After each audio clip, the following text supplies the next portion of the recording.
Well, for decades now, Donald Trump has had a tumultuous relationship with New York City and the news media. Yeah, he's made constant headlines, but oftentimes those headlines were related to stories that had nothing to do with him in the first place. Chris Welch went through the archives to dig up some of the most memorable moments.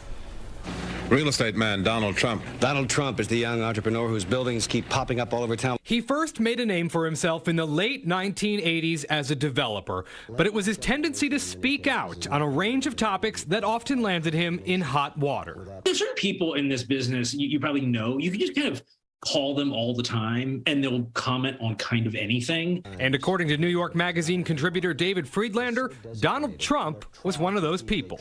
Like a movie premiere or something, a sidewalk that needed fixing. It didn't really quite matter. Donald Trump's ad last week in the New York Times where he headlined, "Bring Back the Death Penalty." In 1989, Trump took out a full-page ad in the New York Times calling for the death penalty for the men accused of a brutal rape, then known as the Central Park Five, who have since been exonerated. Trump had no connection to the case, but spoke out anyway. The politicians are weak, they're ineffective, they're pathetic. Comments then Mayor Ed Koch didn't take too kindly.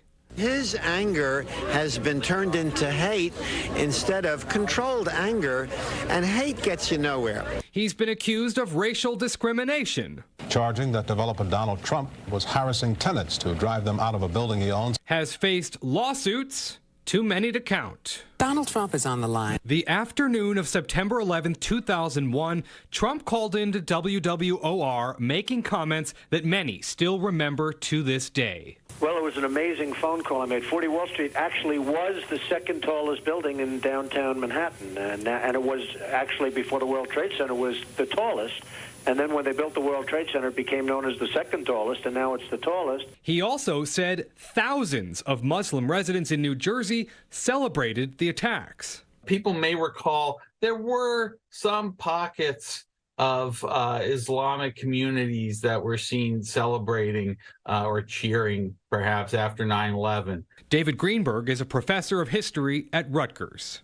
But Trump kind of magnified this to a point where it sounded like this was applying to huge swaths of the American Muslim community, which was emphatically not the case, and it was really a kind of bigoted slur against them. Meet the new Mr. and Mrs. Donald Trump. He's also generated headlines for his various marriages. Now Trump is once again a bachelor. And his very public divorce battles.